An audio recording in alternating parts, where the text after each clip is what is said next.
Emily Kors, the foreperson in the special grand jury in Fulton County, Georgia, where Donald Trump is being investigated for alleged 2020 election interference, embarked on a media tour, dropping some hints about who might be indicted.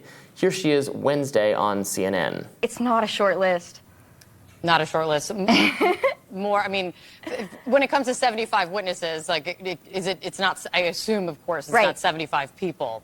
Would you characterize it as 20-ish people? I can't say I counted. Kors didn't name names, and she was clear that she doesn't know if any charges will be handed down to Trump and his allies involved, but she was transparent that she hopes something happens. Watch. There was just too much for this to just be, oh, okay, we're good, bye. And if it was just a perjury charge, or perjury charges, would that be acceptable to you? That's fine. I will be happy as long as something happens. So that was bizarre. It was a little bizarre. I don't think she came off particularly well in these interviews. I think a lot of people would question the wisdom of doing this kind of interview in the first place. I mean, this is like, I don't know, porn for resistance liberals. Oh, some indictments are coming for Trump. Again, we can just wait until it happens. I don't know why you need to make people do this kind of speculation. It sounded like she doesn't actually really know. Again, it's kind of priming the mainstream media audience, the resistance libs, for that there's going to be some kind of legal consequence for Trump. We've never seen one yet, but that's the fantasy. It's coming. Just wait. Yeah, I mean, it is.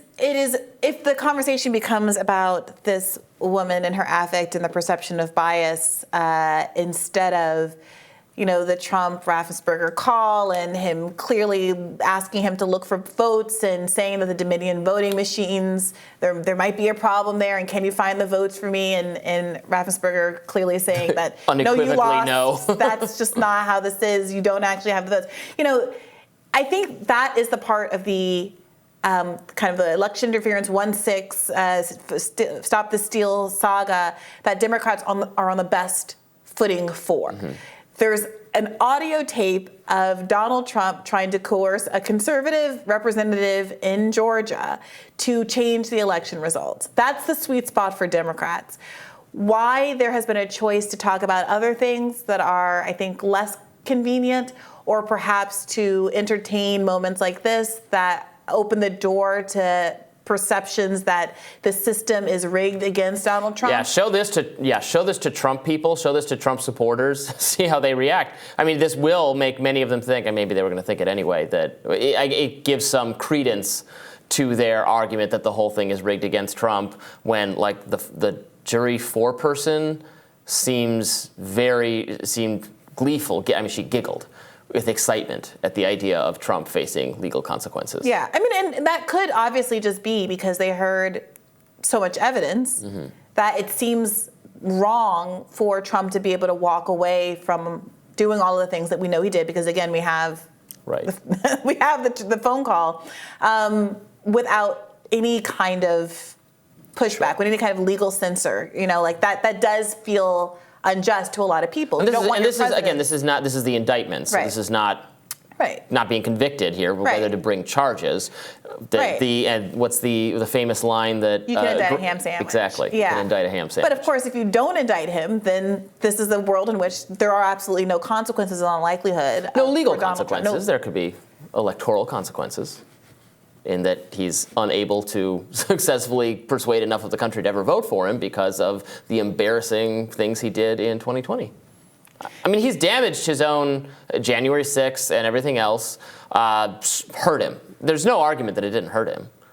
Right. Well, I think a lot of people want us to live in a world where we have legal consequences that would disincentivize a future president from trying to call up state officials and trying to rig elections in their favor. I mean, it is a pretty serious thing to do. And I think if we're all honest with ourselves, regardless of our political affiliations, if we heard that Joe Biden was doing this, Barack Obama was doing this, Hillary Clinton was trying to use her influence to persuade election officials to rustle up a few more votes for them. That's kind of the most anti-democratic. She did say it was stolen. She did. but she didn't. There's no videotape of Hillary Clinton trying to persuade someone in a swing state or a state which she narrowly lost. She wasn't on the phone with the Raffensperger of Michigan saying, "Come on, rustle up a few more votes for me" back in 2016. And if she was, then someone's done a very poor job of getting that tape out. So I mean, there are meaningful differences here.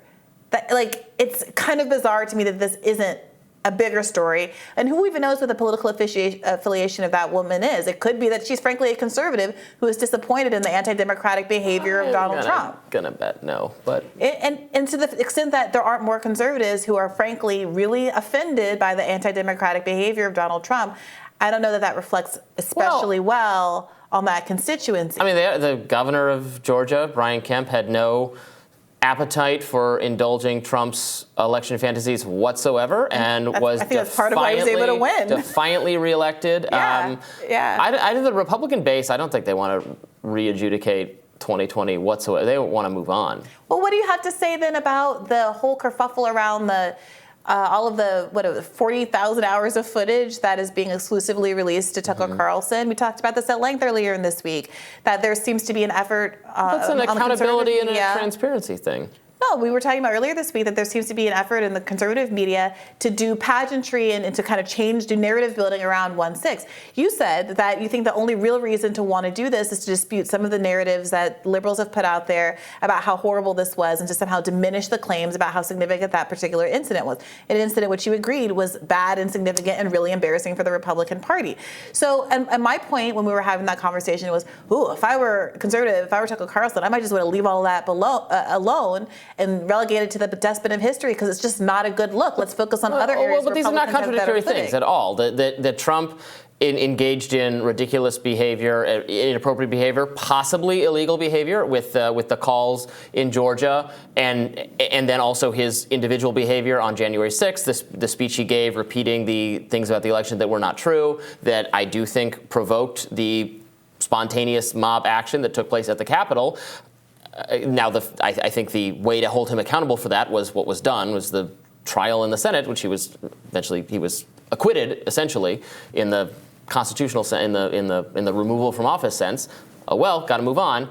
But mainstream media has continued to talk. I mean, we had so many committee hearings and everything about this day, about what happened in the Capitol. They want to release more footage that undercuts some of that narrative. I think that's fine. I mean, these things are not mutually contradictory. That we don't want to talk about. Well, no, I'm not. We don't want to continue talking about Trump's ridiculous attempts his clumsy and totally unsuccessful, futile attempts to persuade states to I'm saying there's change a the election. contradiction between saying Republicans want to move on. Republicans aren't proud of what Donald Trump did on 1/6 or around the Stop the Steal, or that some meaningful percentage of Republicans are more moderate and find all of that to be distasteful. I think there's a tension between that and what some at least conservative media figures are doing, which is to choose to stay in that place and to continue to make that a story and to breathe new life in it because of this reporting on the Well, I mean,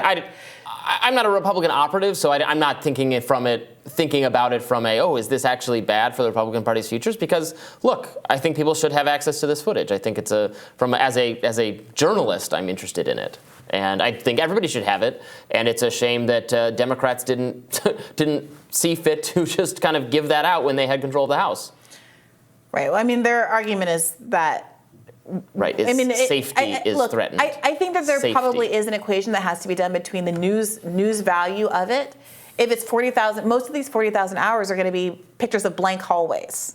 So I think that number can imply that there's a richness of content that is unlikely to be there. Moreover, we did get hours and hours. Yeah, we'll find out. We got hours and hours of footage already that the Democrats charted us through for weeks and weeks of impeachment hearings and the like. So we have seen a lot. So it remains to be seen whether or not they made an accurate calculation between risk of showing evacuation routes and things like that and conveying newsworthy information or disclosing newsworthy information. It remains true, I believe, that this, if I were a Republican, I would be wanting to focus on the current administration's failures in places like East Palestine, the march to war that is bipartisan but is being led by Democrats right now at the same time that any number of national disasters are ongoing. That is much surer footing. Fine. But aren't you curious about, I mean, you're someone who's very critical of the police, some police behavior. I'm critical of some police behavior. Maybe from this footage we can learn more about how the police behaved themselves, both from maybe they were incompetent and unprepared for this, and maybe the footage helps shine light on that. Maybe they were, I'm sure some in critical of police circles think maybe they were accomplices to the people breaking in. Maybe they let them do it. Maybe there was all, everybody getting together and loving Trump. Trump has some support among the police. Maybe there are things to know about it. For sure, but I'm a leftist, so none of that reflects poorly on me. I'm both critical of the police and critical of the 1-6ers and critical of Democrats who decided to fund the police harder after 1-6 and critical of their focus on 1-6 when there were other domestic issues, and also critical of Republicans who've been focused on. So there's no downside for me as an individual in focusing on these issues, but what I'm asking is whether or not, from a Republican kind of media and party perspective, whether or not it behooves them to stay on this issue where there are a lot more landmines for them in their narratives, at the same time that I think that for Democrats also, there were obviously potential landmines for them to have to navigate, and they've made their choices already strategically. That's all I'm asking, if the net value of this. But also, if all of this, and look at what we've been discussing, is a distraction from this fundamental issue, and this is the Democratic issue that they have to contend with. If it's a distraction from the fundamental question of what Donald Trump did in the days after the election, when he was engaging in, I think, what can objectively be described as election interference, rhetorically, even if legally it doesn't meet whatever the standard is.